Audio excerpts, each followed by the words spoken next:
Class 10th के अगले topic हमने पहले वीडियो में अम्ल को पढ़ा था। अब हम इस वीडियो में क्षारक को पढ़ेंगे। क्षारक क्या होते हैं? क्षारक वे होते हैं वे सभी यौगिक जो जल में घुलने पर OH माइनस हाइड्रोक्साइड आयन उत्पन्न करते हैं, क्षारक कहलाते हैं। देखिए ठीक है, सबसे पहले जो हमने अम्ल पढ़ा था, अम्ल क्या होते हैं? अम्ल की डेफिनेशन थी हमने कि जो जल में घुलने पर H+ आयन देते हैं, क्या देते हैं? H+ आयन देते हैं, वो कहलाते हैं अम्ल। और क्षार क्या करते हैं? OH- आयन देते हैं।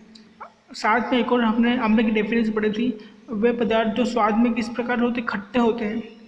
स्वाद में क्या होते हैं? खट्टे होते हैं, वे क्या कहलाते हैं? अम्ल कहलाते हैं। और इसकी क्षारक की हम एक और डेफिनेशन पढ़ सकते हैं, वे सभी पदार्थ जो स्वाद में क्या होंगे? तीखा, कड़वा, एक कसेला होता है, तो जो नीले लाल लिटमस को नीला कर देता है, वे क्या कहलाते हैं? क्षारक कहलाते हैं। लेकिन अम्ल क्या होता है? नीले लिटमस को लाल कर देता है, वो कहलाते हैं अम्ल।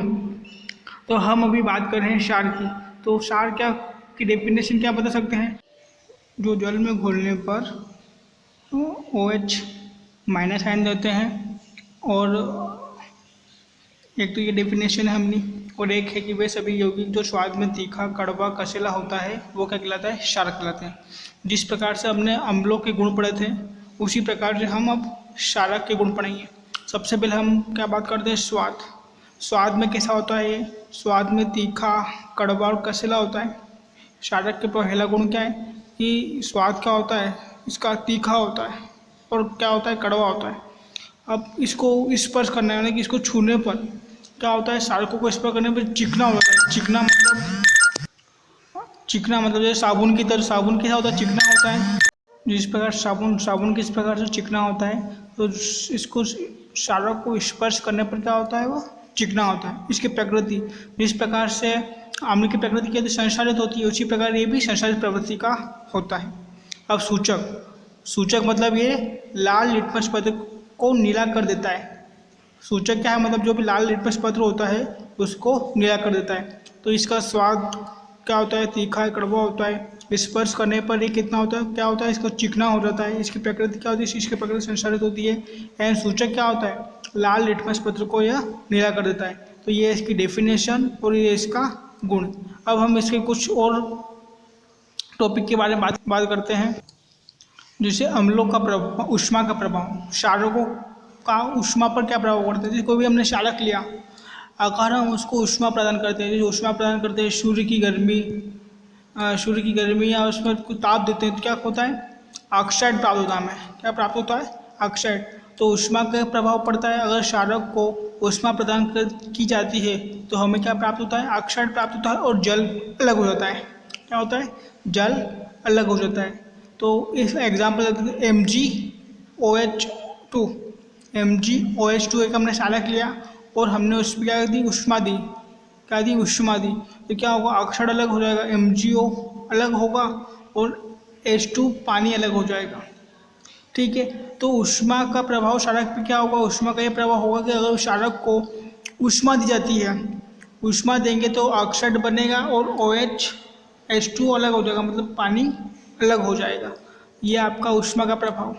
अब यह हमारी ऊष्मा के साथ का प्रभाव। अब करते हैं अगर क्षारक अम्ल के साथ क्रिया करें, क्या होगा? देखिए, अब अम्लों के साथ अभिक्रिया, हमने एक अम्ल लिया प्लस एक क्षार लिया। ठीक है। अम्ल और क्षार अगर दोनों की क्रिया साथ पे कराएंगे तो क्या बनेगा? लवण बनेगा, प्लस H2O पानी अलग हो जाएगा। क्या बनेगा? पानी अलग हो जाएगा। इस अभिक्रिया को हम उदासीनीकरण अभिक्रिया भी कह सकते हैं। जैसे आपकी बुक में दे रखा है, अम्ल एवं क्षार परस्पर अभिक्रिया कैसे करते हैं। तो इसकी डेफिनेशन, अम्ल एवं क्षार की अभिक्रिया के परिणाम स्वरूप लवण तथा जल प्राप्त होता है, तथा इस अभिक्रिया को हम उदासीनीकरण अभिक्रिया भी कहते हैं। यही है कि अगर अम्ल प्लस क्षार दोनों की एक साथ अभिक्रिया करते हैं तो क्या बनता है? लवण बनता है और जल अलग हो जाता है। तो हमने क्या पढ़ लिया अब तक? अम्ल पढ़ लिया। अम्ल क्या होते हैं? अम्ल वे पदार्थ होते हैं जो स्वाद में खट्टे होते हैं, अम्ल कहलाते हैं। और क्षार क्या होते हैं? क्षारक होंगे जो स्वाद में कड़वे कसीले इस प्रकार के होंगे, वो क्षार कहलाते हैं। अम्लों के गुण मैंने आपको इसके पहले वाले वीडियो में बताया था। क्षारकों के गुण। अब ऊष्मा का प्रभाव क्या होता है क्षारक में और अम्लों के साथ क्रिया। तो देखिए अम्ल और क्षारक दोनों अगर एक साथ क्रिया करते हैं तो लवण प्राप्त होगा। क्या प्राप्त होगा? लवण प्राप्त होगा प्लस जल अलग हो जाएगा। ये क्या कहलाएगी? इस अभिक्रिया को हम उदासीनीकरण अभिक्रिया भी कह सकते हैं। ठीक है, तो उदासीनीकरण अभिक्रिया और अम्ल और क्षारक दोनों की क्रिया एक ही प्रकार की अभिक्रिया कहते हैं। अब इसका उदाहरण जैसे हमने एक लिया अम्ल HCl प्लस क्षारक NOH। ठीक है, दोनों में हमने क्रिया कराई तो क्या बना? लवण NaCl यानी कि नमक प्लस H2O पानी को अलग हो गया। ठीक है, यहाँ पर आपको क्षारक प्लस अम्ल दोनों में क्रिया कराने पे लवण प्लस जल, लवण बना प्लस जल अलग हो गया। अब अपना अगला टॉपिक है अम्लों के साथ धात्विक ऑक्साइड की अभिक्रिया। अब हम क्या करेंगे? धातु ऑक्साइड हमने क्षार में पढ़ा था, सॉरी अम्ल में पढ़ा था धातु के साथ क्रिया करने पर क्या होता है। ठीक है, अब हम पढ़ेंगे अम्लों के साथ धात्विक ऑक्साइड की क्रिया। ये मैंने आपको पढ़ाया था। धातु की अगर धातु ऑक्साइड प्लस अम्ल क्रिया करेंगे, धातु ऑक्साइड के साथ अम्ल की क्रिया कराएंगे क्या बनेगा? लवण बनेगा प्लस जल। इसमें भी यही होगा। ठीक है, अब जो हमारा अगला टॉपिक है कि जलीय विलयन में जल या क्षारक का क्या होता है। देखिए अभी बताया मैंने कि अगर अम्लों के साथ जलीय विलयन लेंगे तो अम्ल और क्षारक दोनों एक साथ अगर क्रिया करेंगे तो क्या बनेगा? लवण प्लस जल बनेगा। यहाँ पर दे रखा है कि अगर जलीय विलयन में अम्ल प्लस क्षार दोनों को एक साथ अभिक्रिया कराते हैं, अम्ल और क्षार दोनों को एक साथ अभिक्रिया कराएंगे क्या बनेगा? लवण प्लस जल। अब हम अपने अगले टॉपिक पर आते हैं। हमारा अगला टॉपिक है अम्ल एवं क्षारक में विलय की प्रबलता। विलय की प्रबलता आपको किससे पता चलेगी? pH स्केल के द्वारा। इसके द्वारा pH स्केल। तो चलिए हम स्टार्ट करते हैं pH स्केल होती क्या है। देखिए यहाँ पर एक डेफिनेशन दे रखी है कि किसी विलयन में उपस्थित हाइड्रोजन आयन जैसे मतलब हाइड्रोजन आयन की सांद्रता ज्ञात करने के लिए, हाइड्रोजन आयन जैसे मतलब कि H+ आयन और OH माइनस। तो किसी pH स्केल में H+ आयन कितने हैं और OH- आयन कितने हैं, उनकी सांद्रता ज्ञात करना। किसकी? H+ आयन और OH- आयन की सांद्रता मतलब कितने किसी अम्ल में यह कितने H+ आयन कितने हैं और OH- आयन कितने हैं, इनकी सांद्रता ज्ञात करना है। तो किसी विलयन में उपस्थित हाइड्रोजन आयन की सांद्रता ज्ञात करने के लिए एक स्केल विकसित किया गया है जिसे हम क्या कहते हैं? pH स्केल कहते हैं।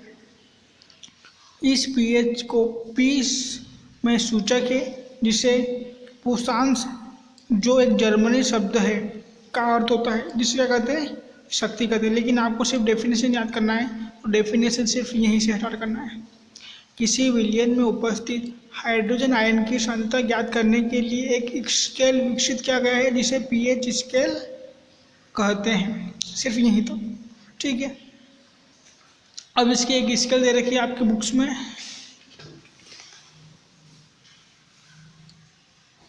ये वाला, ये स्टार्ट होती है 0 से लेके 14 तक। कहाँ से? 0 से लेके 14 तक। तो इसको दो भागों में बांटा गया है। फर्स्ट है 0 से लेके 7 और 7 से लेके 14 तक। तो जो 0 से लेके 7 है, 7 नहीं होना, 7 से कम, 7 से कम। तो 7 से कम होगा तो उसकी प्रकृति क्या होगी? अम्लीय होना। 7 नहीं होना चाहिए। 7 क्या है? उदासीन है।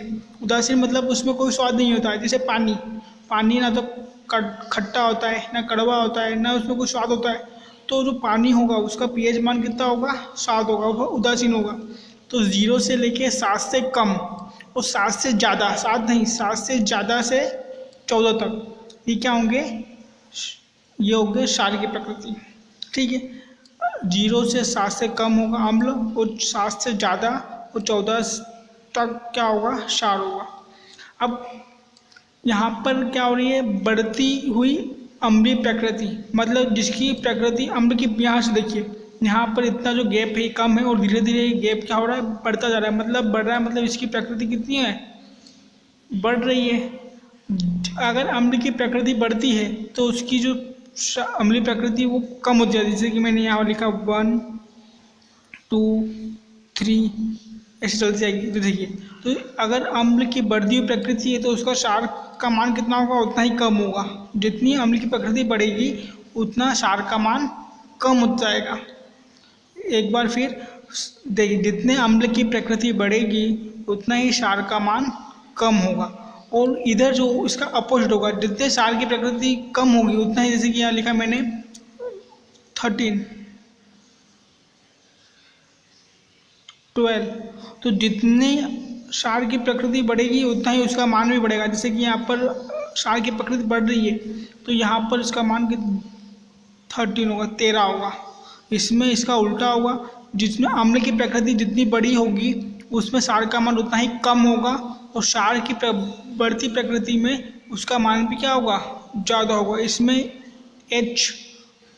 OH माइनस आयन है और इसमें H प्लस आयन है।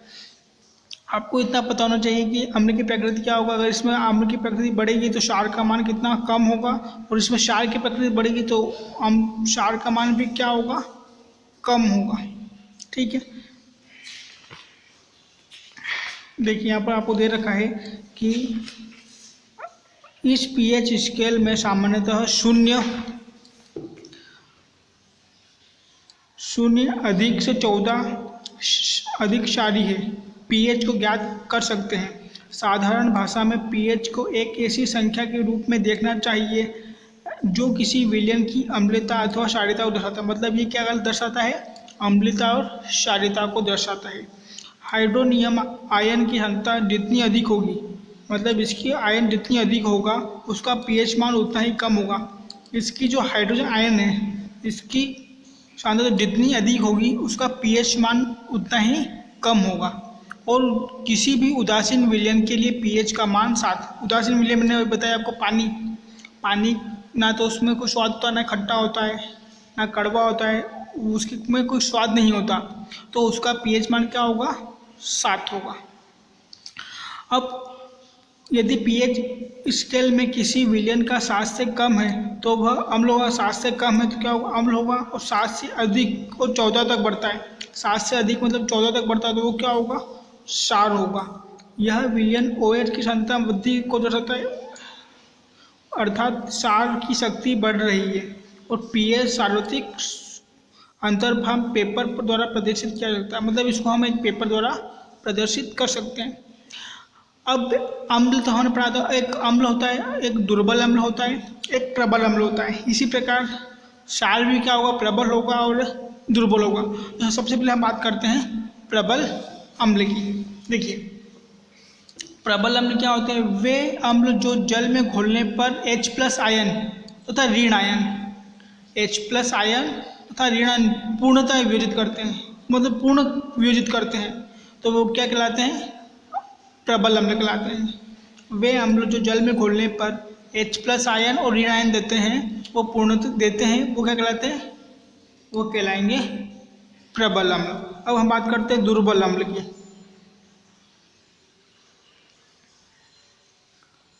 अब दुर्बल अम्ल और प्रबल अम्ल डिफरेंस क्या है, सिर्फ देखिए ये क्या करते हैं, पूर्ण रूप से वियोजित होते हैं। प्रबल अम्ल जो है पूर्ण रूप से वियोजित होते हैं, लेकिन जो दुर्बल अम्ल होते हैं वो आंशिक रूप से। वे अम्ल जो जल में घोले जाने पर H प्लस आयन तथा ऋण आयन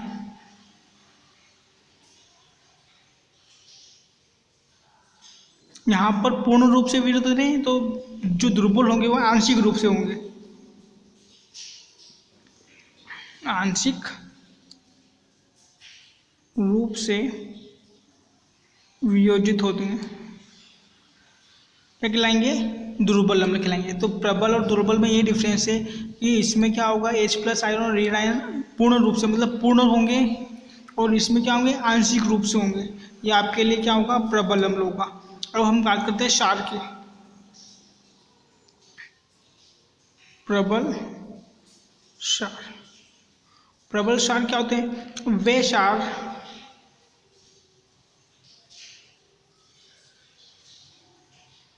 जो जल में घोले जाने पर OH माइनस आयन तथा धन आयन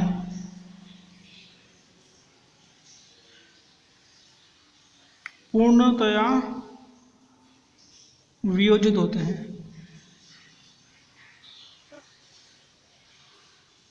देखिए दोनों में सेम ही है, सिर्फ इसमें मैंने आपको जब डेफिनेशन बताई थी तो इसमें H प्लस आयन देता है और ये OH माइनस आयन देता है, तो इसमें OH आयन तो धन आयन पूर्णतः होता है, यह भी इसमें पूर्णतः होगा। तो दुर्बल अम्ल में क्या होगा, आंशिक रूप से होगा। दुर्बल क्षार वे क्षार जो जल में घोले जाने पर OH आयन तथा धन आयन, ये पूर्णतः तो ये आंशिक रूप से वियोजित होगा, आंशिक